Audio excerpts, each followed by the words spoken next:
Okay, hello everyone. Welcome to your New York City crime news video. I know it's late. It is the 24th, but we have a lot to get into because, New York 1, yet again, missing in action. What else is new? Same in Long Island with News 12. Pine Power did another video, so I figured, let's talk about the news that's not being covered in New York City. And I thought about going to Brooklyner, but I have some stories that are not being reported even in Brooklyn. And, I will mention that story in Williamsburg with the boy getting run over. I don't know if that's considered crime. I mean, that probably could have been an accident. The driver probably didn't realize the boy was running up to the bus. But let's see. Did the New York one even have that in the website? Let's see. Well, they have this. That's right. Seeing this correctly on the homepage, Andrew Mark Cuomo accused of sexual harassment by former aide. Oh boy. Yep. Look at this. Investopedia. And just like News 12, they're appealing to a certain demographic. Alright, so News 12 did cover it, so I'll read the New York One article, I guess. But I'm not going to play the video, because, that'll waste more time. But they spent almost 2 minutes covering it, because, again, New York 1, Williamsburg. So they're going to cover that yuppie demographic. Those hipster yuppie demographic that New York 1 tries to appeal to. Just like how the hipsters, because of GameStop, they're now appealing to them. Does this surprise me? No. No, it doesn't. I'm not a hipster. I'm not a yuppie. I'm a blue-collar guy. This is an insult. Anyhow, let me continue on with this. And speaking of blue-collar, look at this. Congress wages war over raising minimum wage. Wow. So they're going to bug over the stimulus. Oh, look at this. A 2-minute, 30-second story on Sarah Feinberg. Who cares? If you even look in the internet, let me see. Where's the crime? Yeah, look at this. Systemic racism in the NYPD. See what I mean? They're appealing to that demographic. See, News 12 is different in Long Island, but where's the public safety? No, that's not it. No. Let me see if I can find it. I don't even want to bother checking Queens. I just want to see. Look at this. Tiger Woods? This is national news. This isn't local. Who cares? Alright, so. Yeah, see, more national news. I mean, this is technically New York news. And then you have the mayor's race. I understand the mayor's race is a big deal, but who cares? Who cares?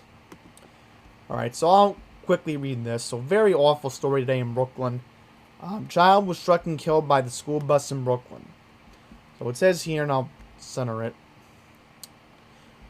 6-year-old boy was struck and killed by a school bus in Williamsburg, Brooklyn this morning. According to police, a yellow school bus pulled up at 8:30 in the morning near Hooper Street. A 9-year-old boy got on the bus, but his younger brother did not. Simon Fried ran to the bus and it was pulling away. The driver did not see him.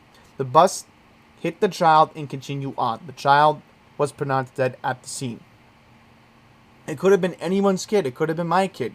I don't want to think about it, but it's really scary, said neighbor Sammy Ortiz. Police caught up with the school bus driver further along his route. They are now questioning him. After the child was hit, an MTA bus driver found the boy in the street. She didn't know it was a child until she got out of the bus and then to cloaks her work and then called 911. Investigators spent the day reconstructing the incident to place together exactly what had happened. Sergeant Robert Dealing from the Collision Investigation Squad said, investigators are extremely professional. They're dealing with this all the time. It's extremely heartbroken. Yes, when it's a child, it's that it's more heartbreaking, it's devastating. Police are looking at the possibility that several cars hit the boy before the MTA driver saw the body in the street. So, NYCT Transit calls this a tragedy. It's cooperating with the investigation and trying to provide as much support as possible for the MTA bus driver as she recovers from trauma. So, the school bus wasn't involved, but that's awful. I mean, the driver should technically be facing criminal charges. You don't just leave a... You don't realize your kid's missing on a run? That's disgusting. That's really disgusting. I've been recently watching this YouTuber named Clawboss, and I suggest you check him out because he talks about his life as a school bus driver, and it's a very grueling job. I mean, if he saw this video, he would be disgusted. I couldn't blame him. But again, national news. This is not about New York City. This is not talking about the epidemic of crime we're dealing with. I got an idea. Let me see if Staten Island has any news. I think the Advance... Maybe I can get past the Staten Island Advance. Let me see. I just want to see if anything is even brought up at the Staten Island Advance anymore. Because that's the only thing I can look at. Because Staten Island doesn't even get enough attention. There's crime in Staten Island, too. It's awful. Alright, look at this. There's some crime. Let me see what they got here. Wow, look at that. New door. Oh, look at this. More knives. More knives. We're going to have to get to this later on. Leave me. We're going to get to this later on. Here, I'll put that up.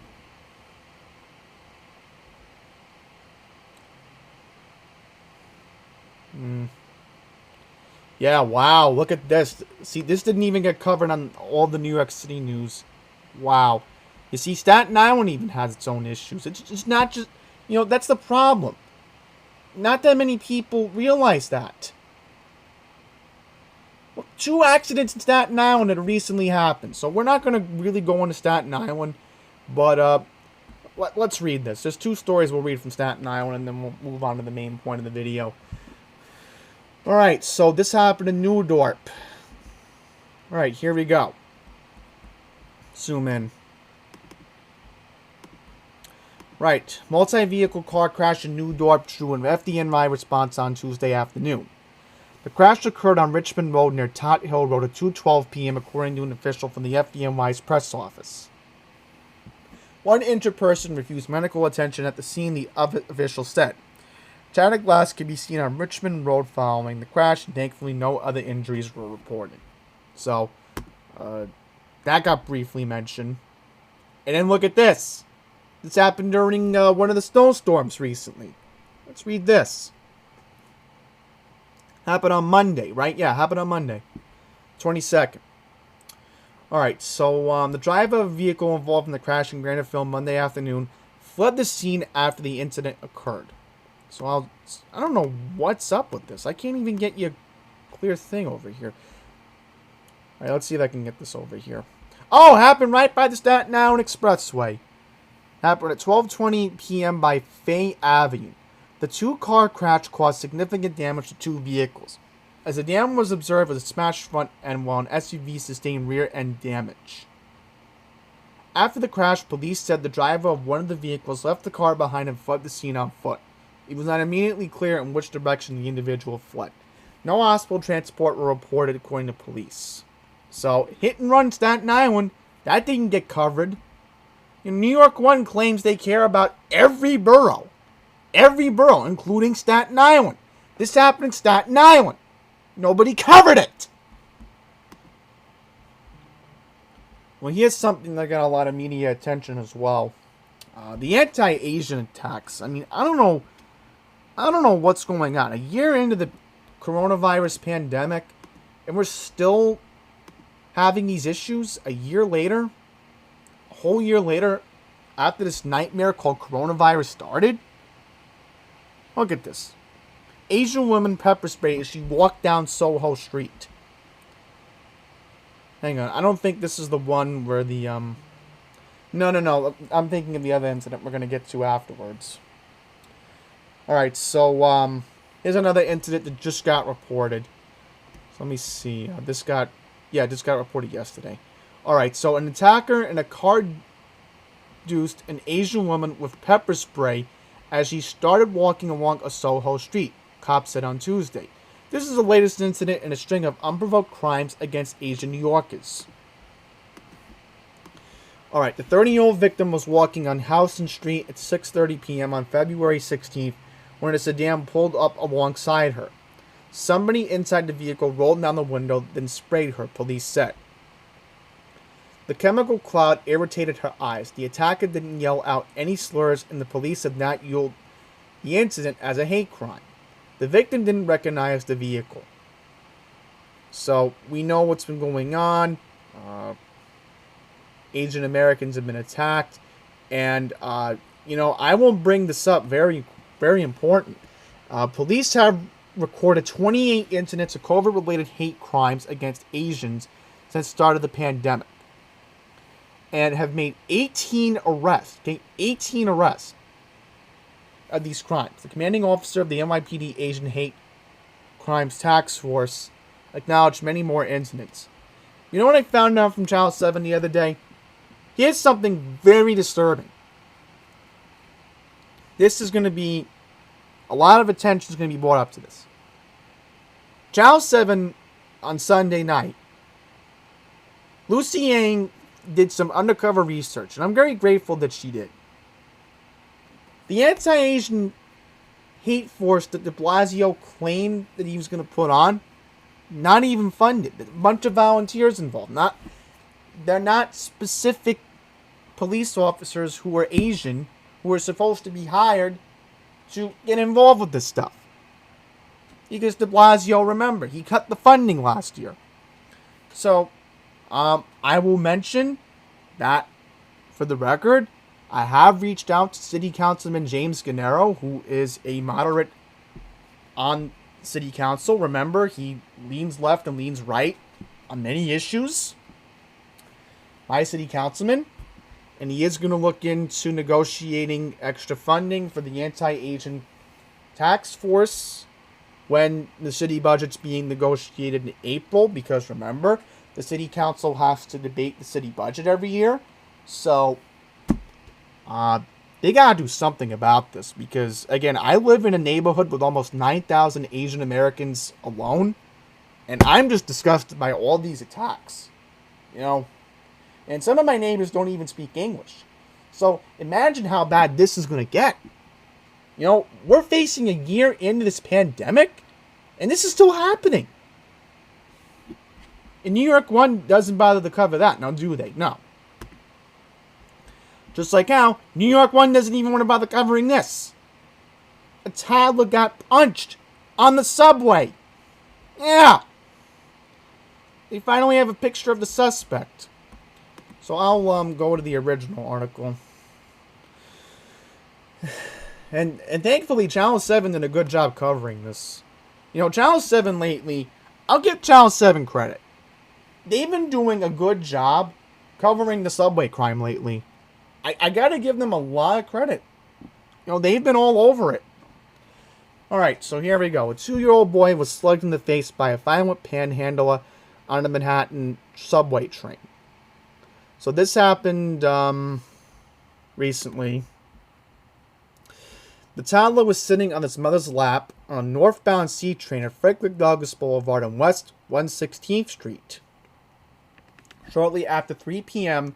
on Saturday, February 20th, when a female beggar walked between train car doors and started asking passengers for money.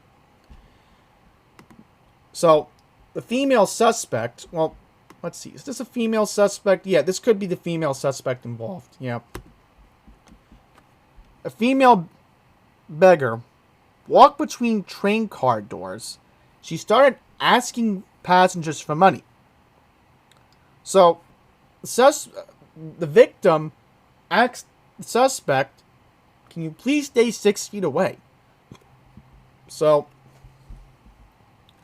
then the suspect proceeded to stomp on the victim's left foot. When the victim asked her, "Why did you step on me?" the suspect then began throwing punches, hitting the victim's 2-year-old 2-year-old. Yeah, okay. A witness told vehicle she had to pull the suspect off, mom and kid, who suffered minor visible injuries. So, good news is the toddler was taken to Mount Sinai St. Luke's Hospital by ambulance. Thankfully, the toddler has been released. So, we do have a picture of the suspect. All right. Now, remember, we covered the awful incident on President's Day weekend. The slashings on the A line. And that led to the cops being sent out. But even with the cops being sent out, you know, it's just become a real joke. And by the way, where's Curtis Lewa? You know, again, you know what he does today on WABC? Because my dad and I have been figuring out our strategy for the, you know, Rank Joyce. He's ranting about face masks today. You know, he should be talking about... He's running for mayor. He should be talking about this stuff. I bet you the Guardian Angels are petitioning right now. I bet you they are. So, again, here's the picture of the suspect. You know, they gotta catch this woman. You know, citizens have gotta be more involved in this stuff. You know, Crime Stoppers is, you know, just check the Crime Stoppers website. Not too much to ask. You know? Alright, let's move on. Because we got more stuff we gotta talk about. This one happened in Queens, so I think I'll save this for the Queens part of the news. I guess the Daily News actually covered something in Queens. Surprising. And look at this. Robber beats drags woman who won't give up purse in a subway station in Brooklyn. Alright, so we have a video of this. Let's see if it'll play. Let's see. Oh, man. Are you kidding me? Ads? Really, Daily News. And the problem is, if I use an ad blocker, they're going to tell me, please uncheck your ad blocker. You know, that's the problem with the Daily News. They really gotta fix that. Let's see if I can play the video. Yeah, so watch this. This is disturbing.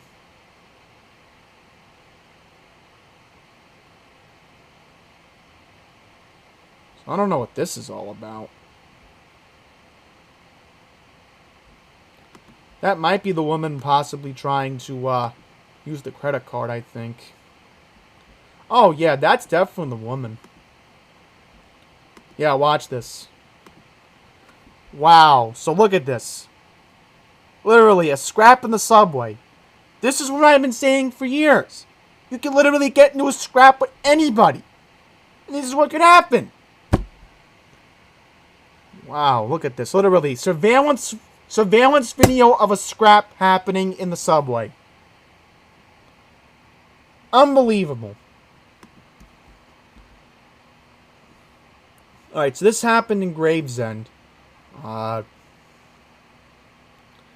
on Sunday, February 21st. 86th Street N train station in Gravesend. So, the victim was 60 years old. She literally... You could literally... Okay, let's rewind back for a second. Let's rewind back. The victim was trying to refill her Metro card. Wow!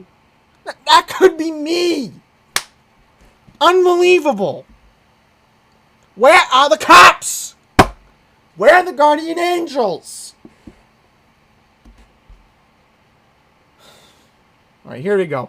The victim wouldn't let go of the purse, and the two women fought over the bag for several seconds before the crook knocked the victim to the ground.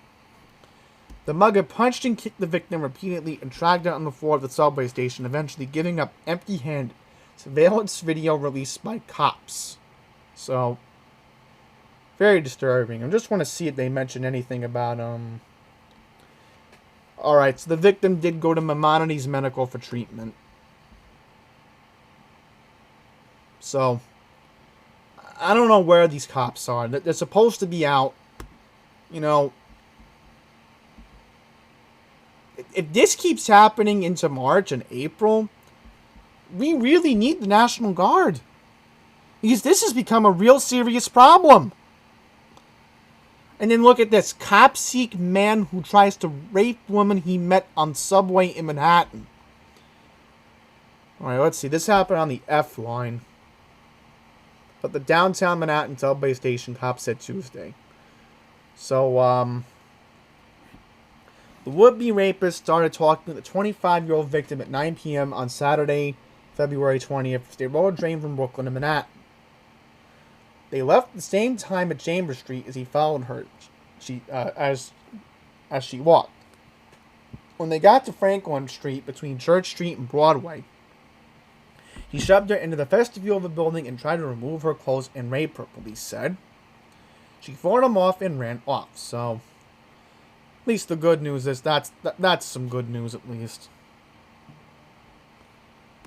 Oh, here's some good news. At least police finally make an arrest in something important.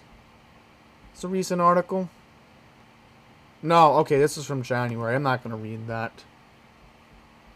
Yeah, because the good news is I bookmarked the Daily News crime page, so they are trying to frequently update it. Yeah, and another subway incident. I'm telling you, these subway incidents have really gotten out of hand. You know, and the worst thing is, I'm sorry to say it, but Biden took away our anarchist jurisdiction title. So, this is still technically an anarchist jurisdiction. So in a sense, I understand why Trump did that when he was president. But come on. Alright, so let's read this story. Cops released surveillance images Tuesday of a suspect in a Spider-Man hat being sought for mugging a 68-year-old male victim at a Brooklyn train station. Suspect, clearly a fan of the city's most famous wall crawler, was one of the two men cops said, attacking strap-hanger Juinga Stringmer from behind as he exited an R train at the Bayview station about 3:30 p.m. on Thursday, February 18th. One of the men struck Seema in the head, while the other rifled through his pockets, taking his ID, Metro card, and $30 in cash. The two crooks then split up, with the man wearing the red Spider-Man hat and a black surgical mask running out of the station. The other mugger jumped down the train as it departed the station, and they have not been caught. So, look at this.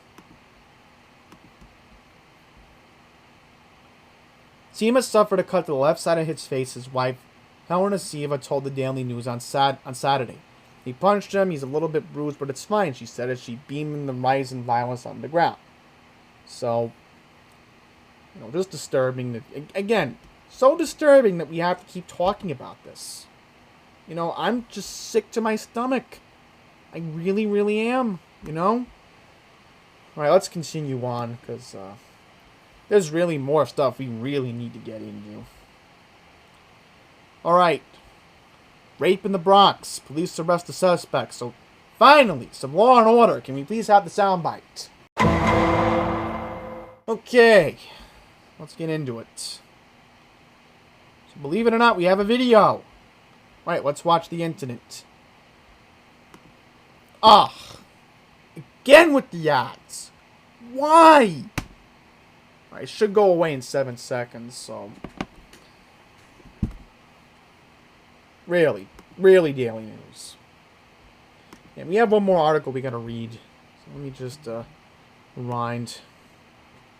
So this happened on February 20th. Last Saturday.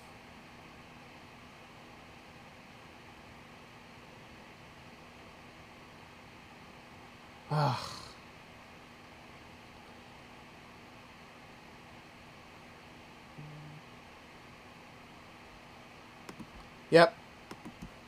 Yep. Disturbing.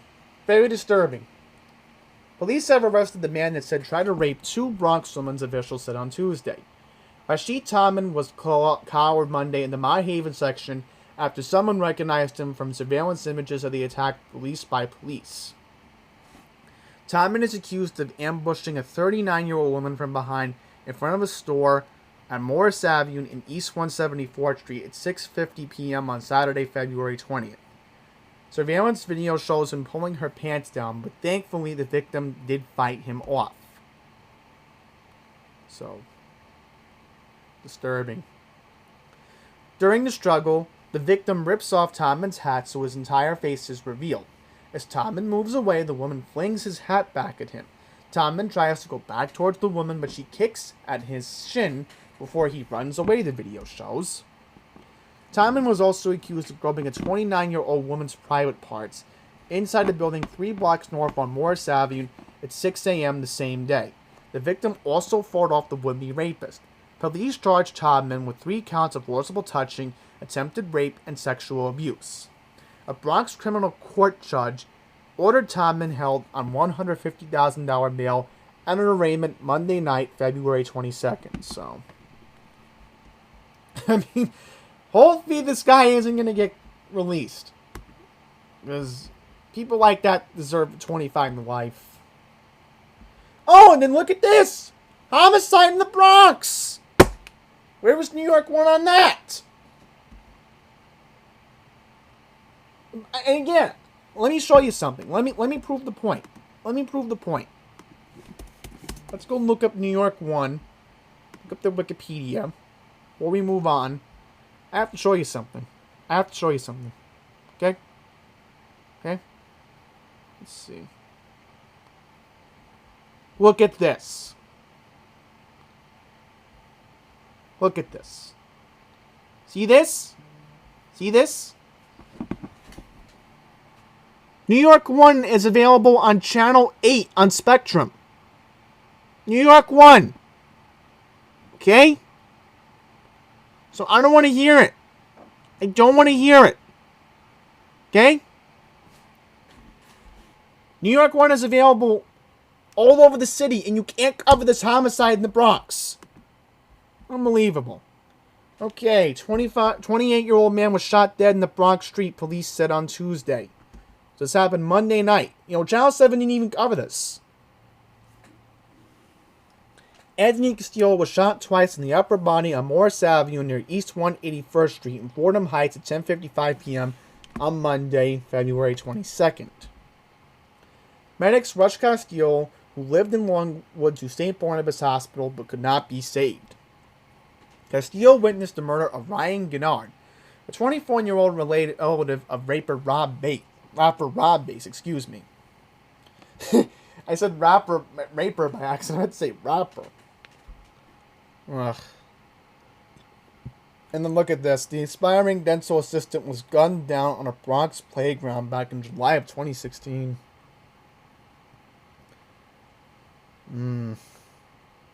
Gennard was about to give Castillo tickets for Gennard's graduation when Gennard was shot.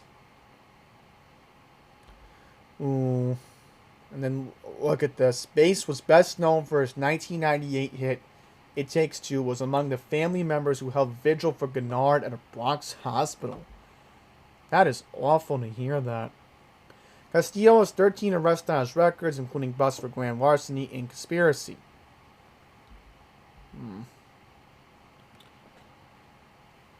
So, police do not know why the victim was shot. And look at this. Oops, sorry about that. I don't know what happened there. So I'll let you read it again very quickly. Yeah, so the medics did rush the victim to St. Barnabas and didn't make it. So, Morris Avenue near East 181st Street in Fordham. So, citywide, homicides this year through Sunday were down 15% with 40 slain so far compared to 47 with the same point last year. But shootings, including instances in which the victims survived, continue to rise with 136 people shot this year. 118 more than the 115 by this time last year. Okay. And then look at this. Another homicide, this time in Harlem. Okay, here we go. East Harlem man was arrested Tuesday night for allegedly shooting a Bronx man to death during an argument with a neighborhood liquor store back in December. Isaiah Smith was taken into custody by the warrant squad at his home within the Johnson House's public housing complex on East 112th Street.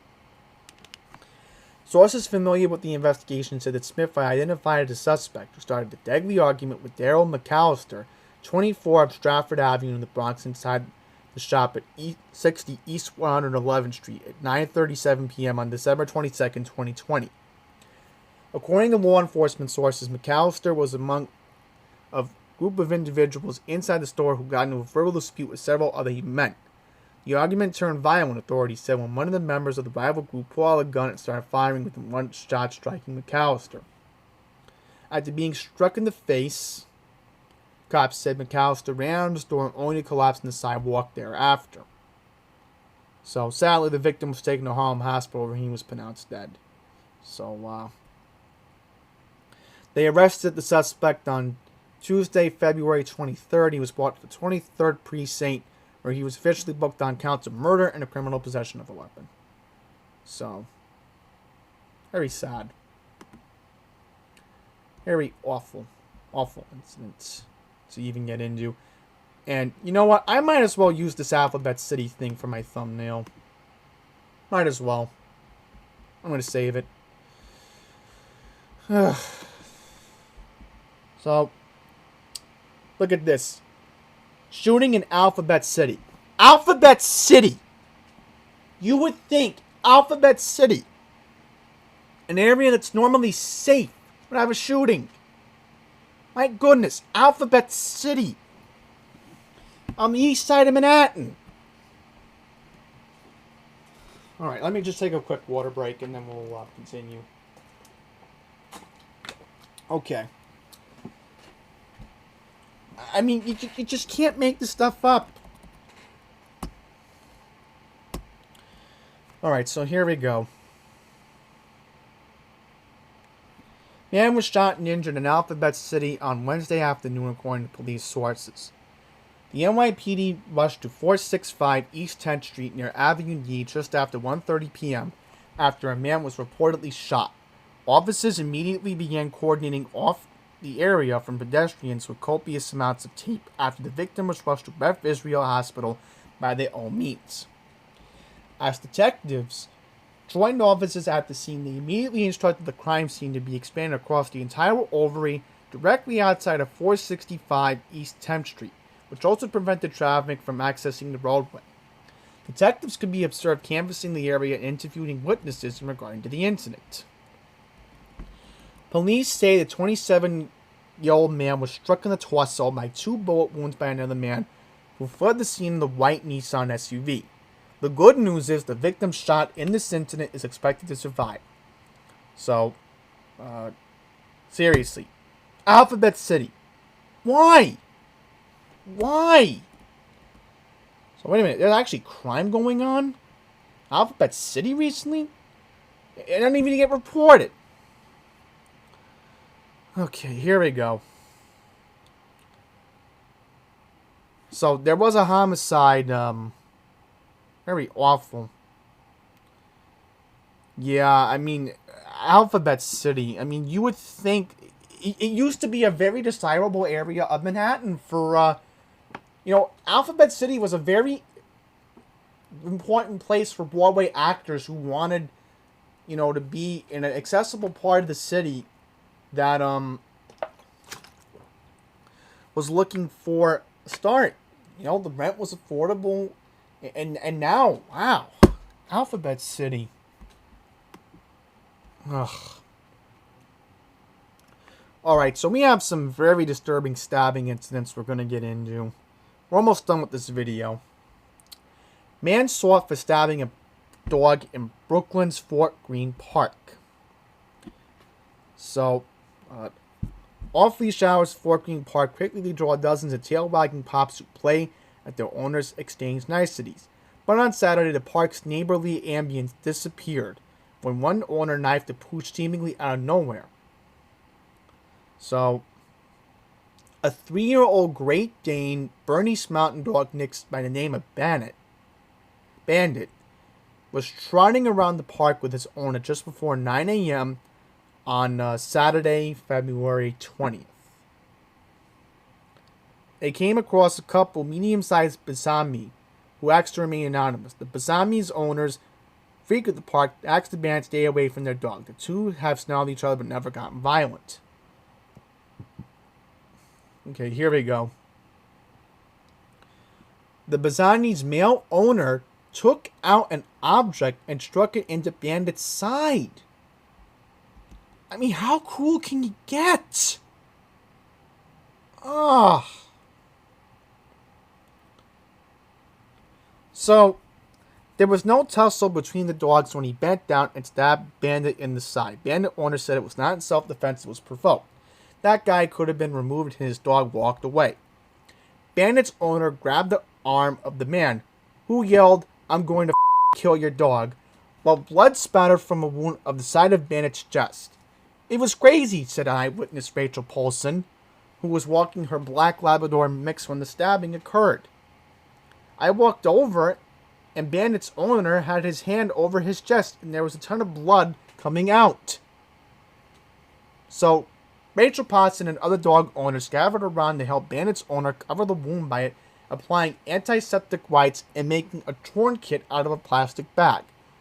Potson called her husband to drive Bandit to the animal hospital, and others called the police and flagged down Parks Department employees. Harlem, meanwhile, snapped photos of the couple as they quietly exited the park.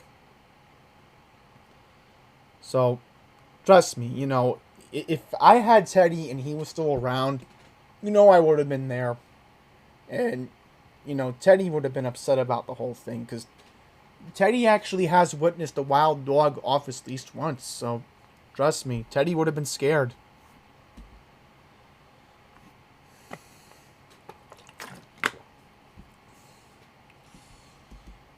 Alright, so I'm just disturbed.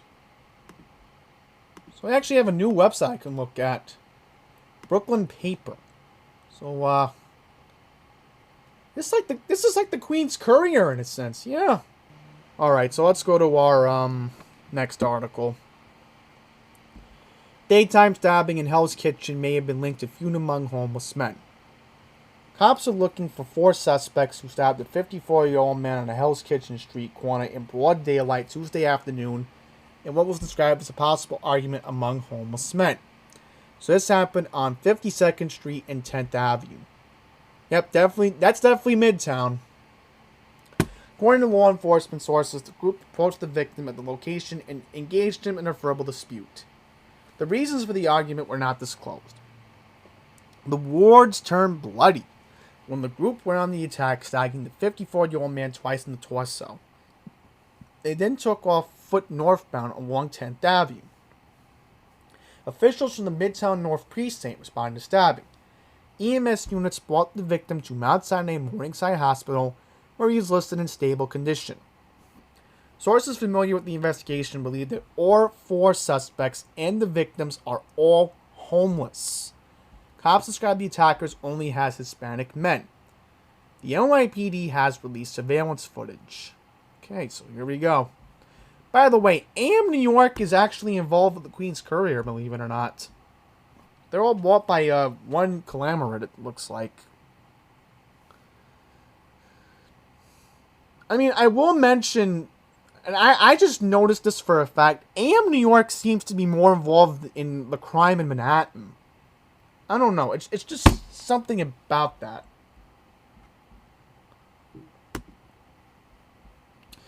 Yeah, I said I want to get to this at the end. So, alright, let's get to some news from Queens. So, look at this. Man charged with attacking firefighters at a medical emergency in Queens. So this happened in Long Island City.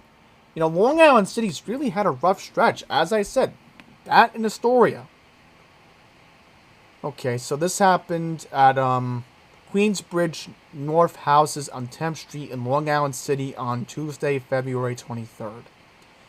So this is Clarence Smith, 37, is being accused of attacking the firefighters as they were providing medical assistance to a person. So, man, I tell you, this is the second time in a few weeks that EMS personnel are trying to do their job and they get involved in a crime.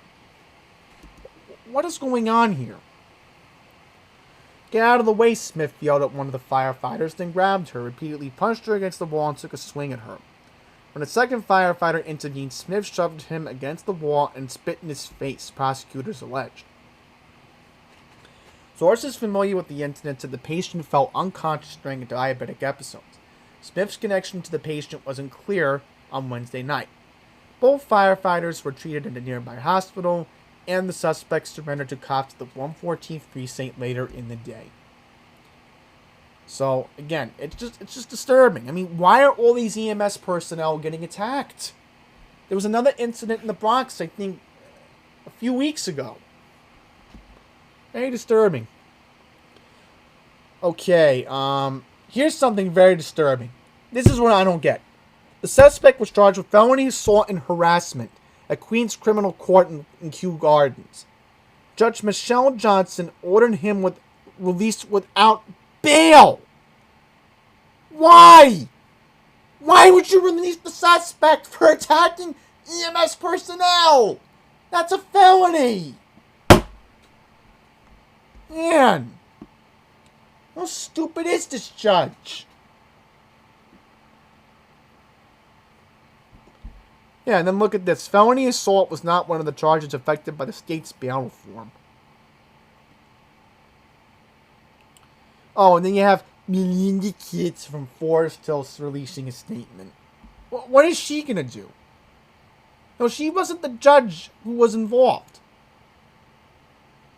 You know, if this judge is on the ballot in the future, I would suggest to vote her out. Please. Please. Stupid. Just stupid. The suspect should be in jail. Attacking EMS personnel. Come on. Really? And then we got this in Woodside. Duo stabs man in attempted robbery in Woodside. Okay, so NYPD is looking for the duo who stabbed the man while attempting to rob him in Woodside. 27-year-old man was walking home at 9:50 a.m. on Saturday, February 20th, when he was approached by two men in front of 41-37 71st Street. The pair demanded the man hand over his money. Suddenly, one of the thieves stabbed the 27-year-old in the stomach. The two men ran off southbound on 71st Street. So, EMS personnel responded to the scene, took the victim to Elmhurst Hospital in stable condition. So, just disturbing. Let me just look up this address very quickly. Oh, okay, so not too far from the hospital. Makes sense.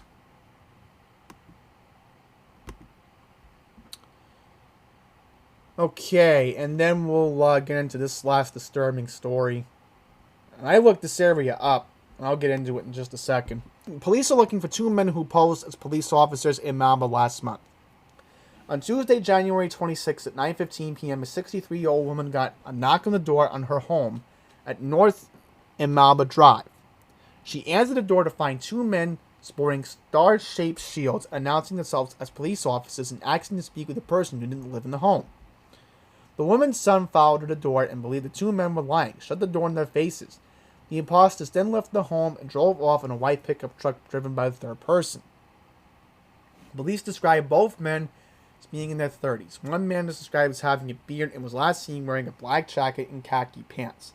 The other is described as having a slim build with a mustache and was last seen wearing a black hooded sweater. No arrest had been made, so. I looked up this area. You know, this is disturbing. I mean, there's some pretty nice houses in this area. This is literally the College Point Whitestone area. My goodness. You know, how much disturbing can you get? Okay, so, lastly, we're going to get into this story. NYPD investigated less than 10% of serious New York City streetcar crashes involving a critical injury. Alright, so here we go. Out of 111,000 traffic crashes in 2020, the NYPD Collision Squad only investigated a small fraction. This is of about 4,000 cases with critical injuries. They launched an inquiry into only 374. I mean, you can't make this stuff up. I'm telling you, this is what happens when you don't fund the NYPD. And de Blasio's really going to have hell to pay. He really will. I'm not going to read through the whole article, but, you know. A lot of disturbing stuff's going on lately. And, you know, again, I have to keep covering it. You know, Pine Power has to keep covering it. You know, it's just really out of hand. So that's going to wrap this up. Thank you all for watching. As always, stay safe out there. And until the next one, please take care.